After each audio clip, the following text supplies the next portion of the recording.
পরবর্তী যে হাদিসটা আমি আনলাম আপনাদের সামনে, এটা 30 নম্বর অধ্যায়ের 1941 নম্বর হাদিস। ইবনু আবু আউফা রাদিয়াল্লাহু তাআলা আনহু হতে বর্ণিত। তিনি বলেন, কোনো এক সফরে আমরা নবী করিম সাল্লাল্লাহু আলাইহি সাল্লামের সাথে ছিলাম।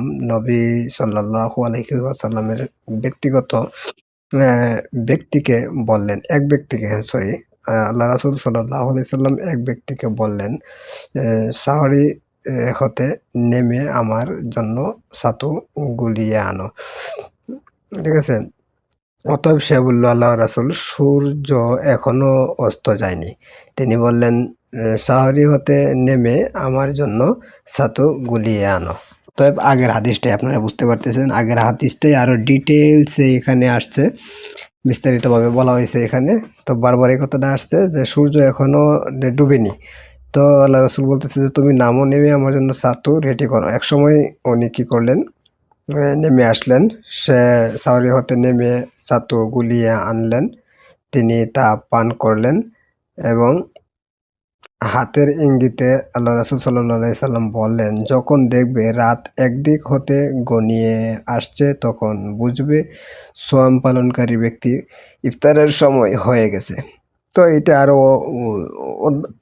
অন্য জায়গাতেও এই হাদিসটি রয়েছে। তো কিছু গাধার মতো কিছু লোক আছে, মূর্খ জাহেল, যারা এই বিষয়গুলো নিয়ে তর্ক করে। যেরকমটা আমার সাথেও ২ দিন আগে কিছু তর্ক-বিতর্ক হয়েছিল কিছু জাহেল লোকের সাথে। তো এই কারণেই আমার আসলে ভিডিওটা মূলত করা। তো এখানে ডিটেইলসে সব দেওয়া আছে। আপনারা দেখে নিতে পারেন। হাদিস নাম্বার দেওয়া আছে। সবকিছু ডিটেইলসে দেওয়া আছে। যারা মূর্খ, অজ্ঞ, যারা ব্যক্তি পূজারী, তারা আসলে বুঝতে পারবে না। তো এখানে আরেকটা হাদিস রয়েছে, 1997 নম্বর হাদিস। সালেহ ইবনে সাদ রাদিয়াল্লাহু তাআলা আনহু হতে বর্ণিত যে আল্লাহর রাসূল সাল্লাল্লাহু আলাইহি ওয়াসাল্লাম বলেছেন, লোকেরা ততদিন শীঘ্রই ইফতার করবে,